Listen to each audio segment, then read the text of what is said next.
Ça fait des années que tu as envie de te lancer en photo, en design, en graphisme, peu importe, que tu regardes plein de tutos sur internet mais que tu n'oses pas passer à l'action et te dire ok, ça va devenir quelque chose de pro parce qu'on t'a dit que tu gagneras jamais ta vie avec, parce qu'on t'a découragé ou parce que tu manques de confiance en toi. Si c'est le cas, je pense que cette interview va vraiment t'inspirer puisque c'était le cas d'Alice et elle a sauté le pas et on est 4 ans plus tard. Je te dévoile pas tout mais on va voir son parcours, les moments qui ont été difficiles, les choix qu'elle a fait, comment elle a évolué dans tout ce parcours et tu vas voir que c'est incroyable puisque Alice, tu ne manques plus de travail.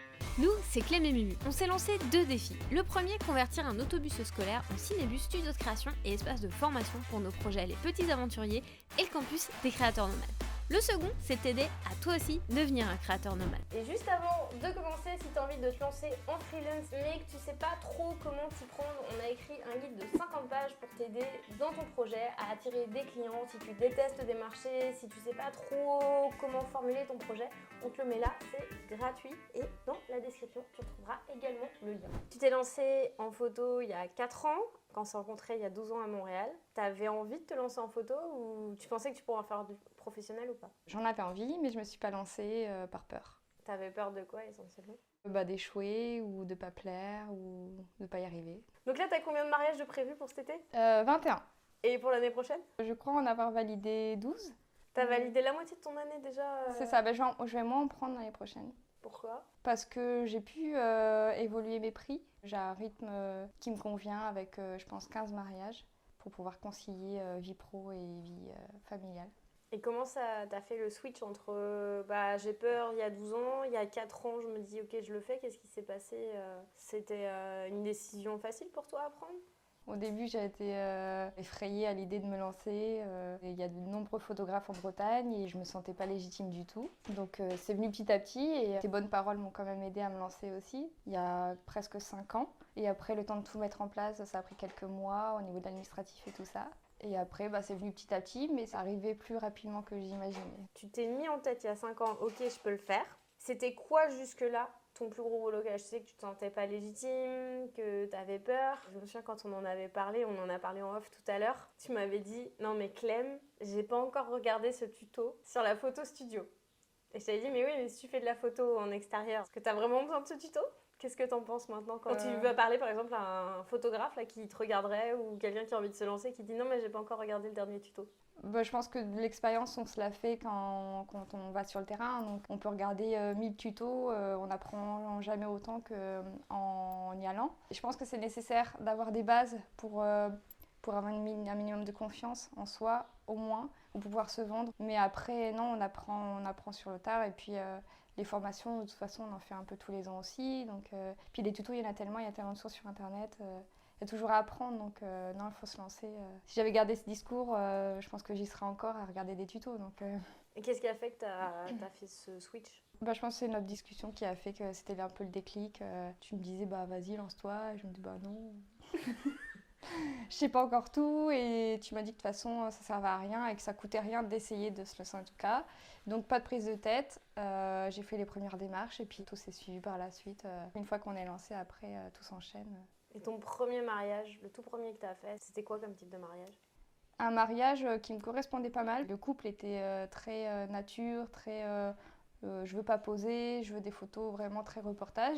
Ça m'a aidé à me dire que de toute façon c'était ce genre de clientèle que je voulais et que je pouvais l'atteindre. Donc le premier mariage s'est très bien déroulé et je me souviens repartir chez moi mais hyper enthousiaste à l'idée d'en refaire d'autres. Et au niveau de mes capacités, je me sentais pas limitée en tout cas. Donc je me suis dit que tout ce que j'avais pu apprendre jusqu'à là m'avait bien servi et voilà.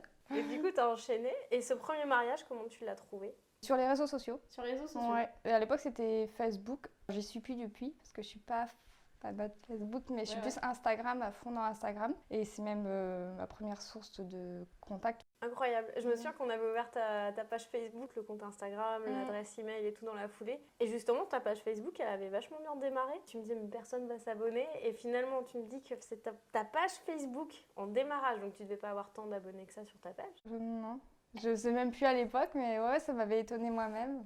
Donc comme quoi, des fois, juste une petite action comme ça peut lancer la machine, quoi. Tout à fait. C'est trop cool. Tu as enchaîné ce premier mariage-là et tu en as eu plusieurs qui sont signés pour la même année Pour la même année, il n'y en a eu pas énormément parce que mon garçon était petit encore, donc je devais apprendre à gérer les deux. J'en ai eu 2 autres qui sont enchaînés et j'avais besoin de ça j'avais besoin d'avoir de contenu, non de l'image. Ça m'a suffi la première année pour mettre tout ça en place et ensuite ça s'est rempli en fait. Durant cette année-là, ça s'est en fait rempli pour l'année d'après. Ok. Vu que l'année était déjà bien entamée, les couples avaient déjà leur photographe aussi. Et l'année qui a suivi, je crois qu'arrivait très vite le Covid. Donc il y a eu beaucoup de reports et d'années très chargées parce que report.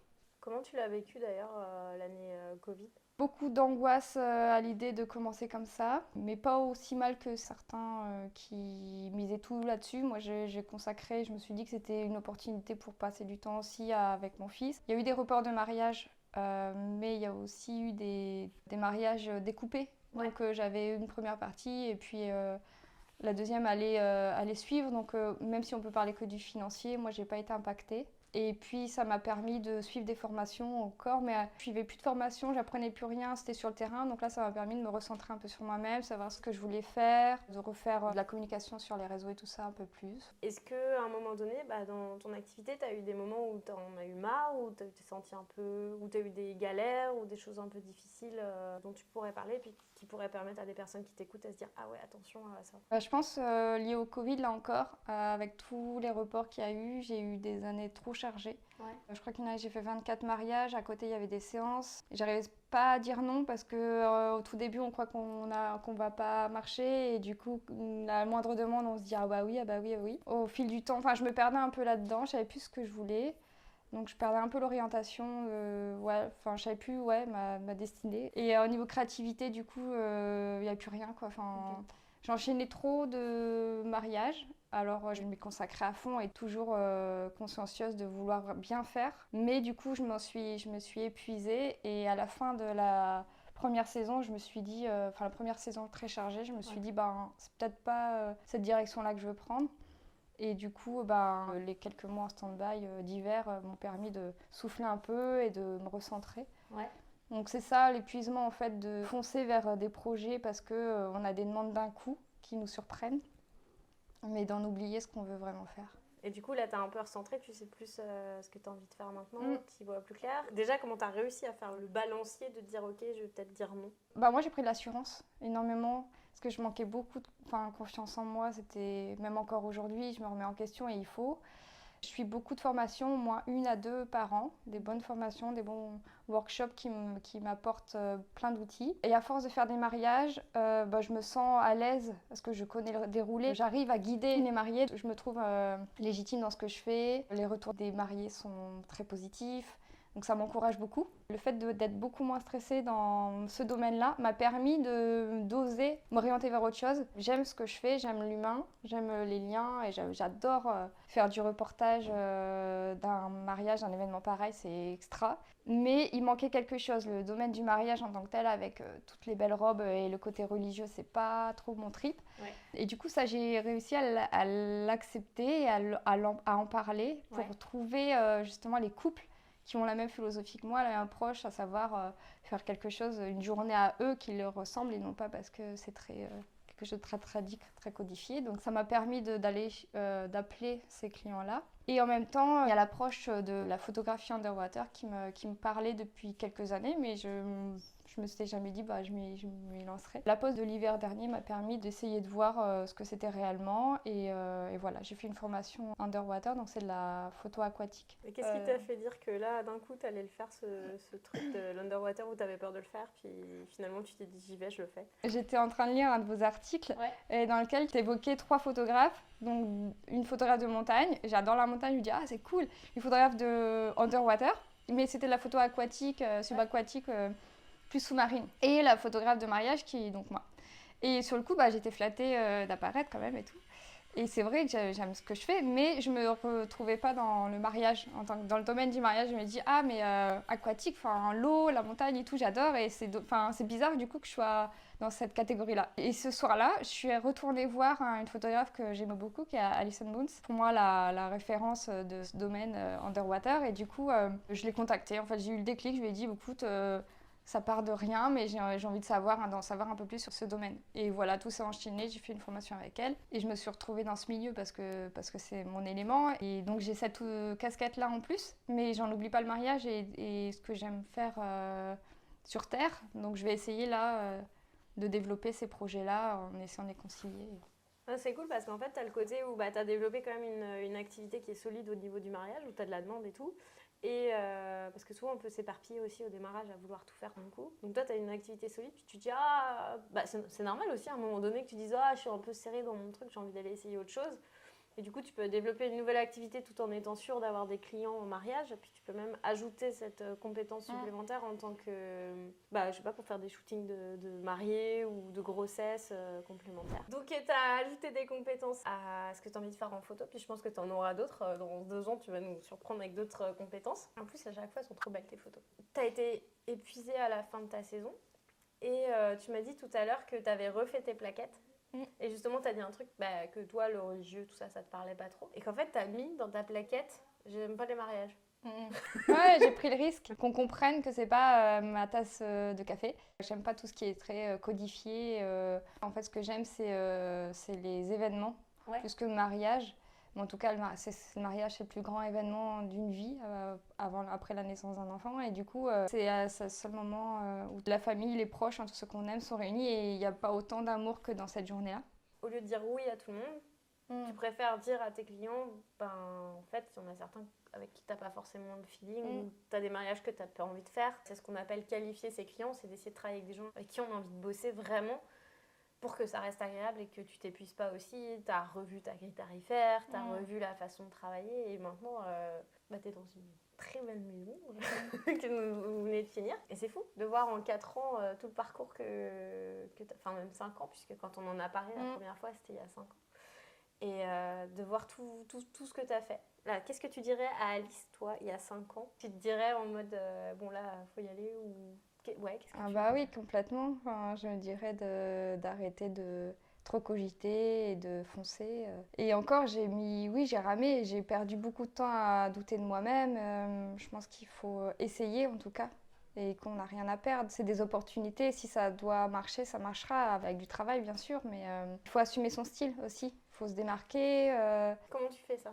Alors au début, j'essayais de plaire beaucoup. Du coup, c'est aussi pour ça que j'osais trop rien dire. Je prenais peut-être un peu beaucoup de demandes où mes prix étaient plus bas pour qu'on prenne. Et je m'assumais pas forcément, ou en tout cas, j'avais peur de l'image que je pouvais renvoyer. Et aujourd'hui, une fois que je vois que ça prend, je me dis, de toute façon, il manque quelque chose et je m'épanouis quand je suis moi-même. J'essaie pas du tout de mentir, je suis vraiment qui je suis. Et je pense que c'est hyper important, il y a mais dans tout domaine, on essaie de se cacher derrière quelque chose ou quelqu'un. Je pense qu'il y a quand même 2 facettes dans ce qu'on est privé-pro, mais il faut juste être soi-même honnête avec les clients et d'assumer qui on est. Après, il y a toujours un travail personnel à faire pour accepter le travail qu'on donnera. Qu'est-ce qui ferait ta différence selon toi par rapport à d'autres photographes? Quand j'essaie de me dire qu'est-ce qui est cool en moi, quand j'essaie d'être bienveillante envers moi-même, je me dis je suis quand même assez honnête par rapport à ma démarche, que j'aime apporter aux gens et tout ça. Je vais pas leur dire que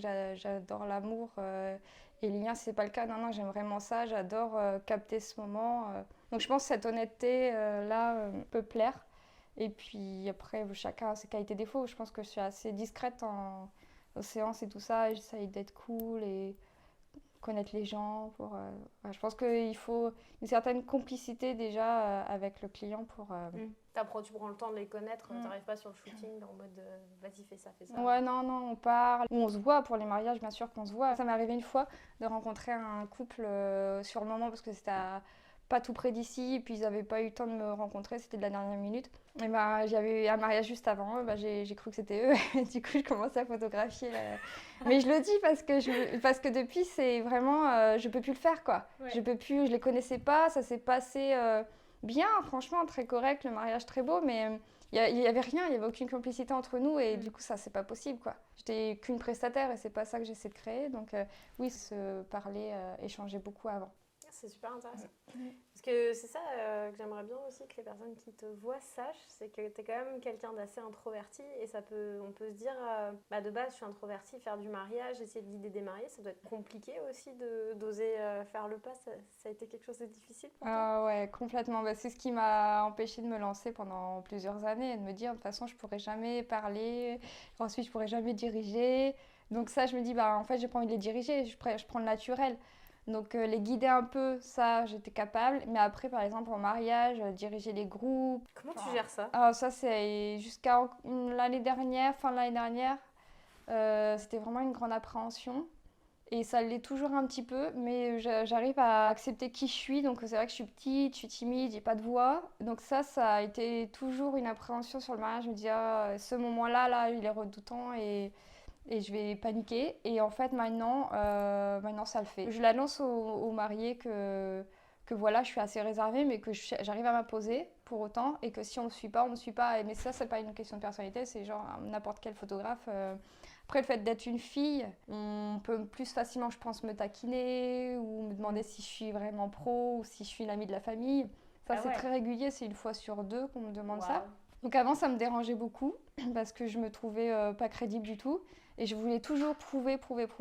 Et aujourd'hui, j'arrive à me dire que j'ai ma place. Mais c'est l'expérience. Je pense que c'est ça, si on n'essaye pas, on n'acquiert pas ça en fait. Donc maintenant les groupes, j'en rigole un peu. Si on me taquine, j'en rigole. Ça va, si je suis de bonne humeur. Mais je suis pas de humeur. Si je suis un peu, la journée a été difficile et on me prend trop de haut, c'est normal qu'en mariage, il faut savoir recadrer un peu. Mais non, en général, je suis douce, je suis pas quelqu'un de méchant, donc ça va. Et c'est quoi ton plus beau souvenir dans toute ton activité pro, dans toute cette expérience-là? J'ai pas de... Est-ce que tu as un moment qui t'a marqué et tu t'es dit waouh, ok, c'est cool d'avoir fait ce changement? Mais de ce changement de vie, de vie. Non, c'est à chaque fois que c'est presque sur presque tout maintenant. Par exemple, sur une séance, un enfant va être pris dans les bras et je vois ce lien-là et c'est tellement vrai que c'est beau en fait à prendre et tu te dis tu joues un rôle hyper important dans la vie de cette famille parce que cette photo elle va être éternelle. Et puis en mariage, c'est ça, c'est toujours un moment d'émotion, donc c'est beau. Je suis maintenant assez sensible. J'ai souvent les larmes aux yeux d'ailleurs, et quand ça m'arrive, je me dis c'est beau ce que je fais quand même. C'est beau de capturer ça en fait. Et qu'est-ce que ça a changé dans ta vie perso d'avoir fait ce switch dans ta perception au quotidien, dans ta vie perso? Je me sens mieux dans ma vie, vu que je fais un métier qui me plaît, je me sens mieux, donc je me sens mieux dans ma vie perso aussi. Ouais. Donc être plus épanouie, ça permet de faire du bien aux 2 personnes qui me sont le plus chères et proches. C'est hyper important et puis j'arrive à concilier maintenant ma vie perso. J'ai du temps, j'arrive à gérer mon planning, donc j'ai mon rythme, j'ai adapté mon rythme à celui aussi de mon fils. Par exemple cet été j'ai réussi à m'octroyer 2 week-ends et 1 semaine de vacances et les 3 années précédentes, ou au moins 2 années précédentes, j'ai pas soufflé de l'été, même de mars à novembre. Et du coup, là, de pouvoir faire ça je me dis, j'ai voulu positivement. Et même si ça reste des saisons très très intenses, ça me plaît parce que l'hiver, je peux me consacrer plus de temps, je peux leur consacrer plus de temps. Enfin bref, non. D'être plus épanouie dans le travail, de toute façon, tout le monde le dit, on est plus épanouie dans le perso. Et du coup, comment tu vois la suite de ton parcours? Dans cette même direction, j'aime bien le chemin que je suis en train d'emprunter depuis quelques mois. Donc de m'assumer et de ne pas essayer d'être quelqu'un d'autre ou de vouloir plaire à des personnes finalement qui ne me correspondent pas. Faire une dizaine ou une quinzaine max de mariages, parce que j'aime quand même, j'adore ça. Enfin, j'adore toute cette journée-là, mais essayer de concilier un peu le domaine de l'eau, les liens dans l'eau. Et où est-ce qu'on peut retrouver ton travail? Sur mon site alicegondel.com, je pense que c'est le plus facile, ou sur Instagram. Juste là, par rapport à Instagram, c'est quoi ton rapport avec cette plateforme? Est-ce que tu es hyper active dessus ou pas trop? Alors j'essaie de l'être, mais je suis pas très disciplinée pour ça. J'ai un peu peur de parler de moi, donc à chaque fois il faut que je fasse bien la distinction des deux, ou je sais pas. Je sais que c'est important d'avoir une régularité que je n'ai pas. Je suis presque convaincue que si je postais davantage, j'aurais peut-être en tout cas plus de vues, plus de tout ça. Pour l'instant, ça me convient comme ça. C'est surtout que tu manques pas de clients. Non, Donc, donc ça va. des fois, non mais parce que des fois on se dit waouh, faut que j'ai plus de visibilité et tout, mais c'est s'ajouter une pression et on se dit Instagram, faut que j'ai 10 000 followers et tout. Au final, pas forcément parce que t'as combien de followers là? T'en as 1200 quelque chose comme ça? Ouais, bah, c'est vrai que c'est pas énorme comparé à beaucoup d'autres. Mais c'est vrai qu'avant, c'était cet objectif-là. Je me disais, il en faut quand même beaucoup pour avoir une légitimité et tout ça. Maintenant, je me dis, ben, ça prend. Le jour où je vois une petite baisse, ben ouais, je serai plus active. Mais pour l'instant, j'ai pas d'énergie ni de temps à me consacrer dedans alors que j'ai ce que je veux. Est-ce que t'as déjà pensé à aller sur Pinterest pour faire la promo de ton travail? Oui, parce que moi, j'y vais beaucoup pour de l'inspiration. Donc, je trouve cette plateforme géniale. Mais j'ai pas trouvé le temps ni l'énergie à me consacrer à Pinterest. Mais je sais que c'est super. Bah, en fait, ce qui est cool avec Pinterest, c'est que en 4 heures par mois, si tu as bien mis ton truc en place, ça peut t'attirer énormément de trafic, beaucoup plus que les réseaux sociaux. En très peu de temps, en fait, en plus, tu as déjà tout ton contenu qui est fait parce que tu as toutes tes photos qui existent et qui ramènent des gens vers ton site web de manière assez efficace et assez automatique. Donc, c'est assez intéressant. Mais on en reparlera. Ouais, avec plaisir. Pendant l'hiver, quand tu auras ta période plus tranquille. Bah, merci beaucoup Alice pour cette interview. Je sais que c'était pas facile pour toi. Donc un gros merci d'avoir accepté parce que je pense que tu peux inspirer pas mal de monde. Tu as mis 7 ans à te lancer, puis finalement tu as trop de boulot. Mais tu arrives maintenant à gérer justement ça, à profiter de ton fils, à faire construire une maison. Tu arrives à concilier tout ça. Et à faire en sorte que ton travail soit valorisé aussi, puisque je t'ai souvent dit, Alice, augmente tes prix. Parce que des fois, tu sous-évaluais ton travail. T'osais pas trop. D'ailleurs, ça te faisait peur d'augmenter tes prix? Oui. Et tu le vis comment aujourd'hui? Bien. Ça va mieux? Ça va mieux. Ton travail est vraiment hyper qualitatif. Et ce que j'ai envie de vous dire aussi, si vous écoutez ça, de baisser vos prix, ça fait que tu te rapproches du burn-out parce que tu es obligé de prendre plus de contrats et tu t'occupes moins bien de tes clients parce que tu es fatigué. Tu peux prendre le risque aussi d'être en retard sur tes livraisons. Des fois, on se dit j'ose pas augmenter les prix, mais c'est la qualité de vie et la qualité du projet aussi qui en pâtit. Donc, il ne faut pas avoir peur, même si des fois, on se dit surtout que tu as beaucoup trop de clients à la base. Maintenant, t'as ton été de complet et maintenant tu peux prendre le risque de le faire sans avoir trop peur. Moi je trouve ça cool parce que là je vois que t'as vraiment réussi à mettre ton équilibre et à trouver ta voie et d'essayer des nouveaux trucs, des nouveaux projets, de faire des nouvelles formations et honnêtement moi je suis une boulimique de formation donc si j'ai pas 60 formations en cours ça serait... Je suis pas loin de ça mon ami. Donc formez-vous tout le temps mais ce que j'ai envie que tu retiennes de ce qu'on s'est dit, c'est passer à l'action. En 7 ans, même 8 ans, l'année où tu as le plus progressé, c'est probablement sur toutes ces années-là, c'est l'année où tu es passé à l'action en fait. Complètement. Parce que c'est pas en regardant la YouTube que ça évolue. Ah non, tout à fait. Parce que tu as vu le avant-après, tu t'en es rendu compte. Ah bah oui. Et voilà, donc passer à l'action, c'est en faisant aussi que vous allez savoir si ça marche ou pas et progressivement, vous allez créer finalement le job qui vous correspond.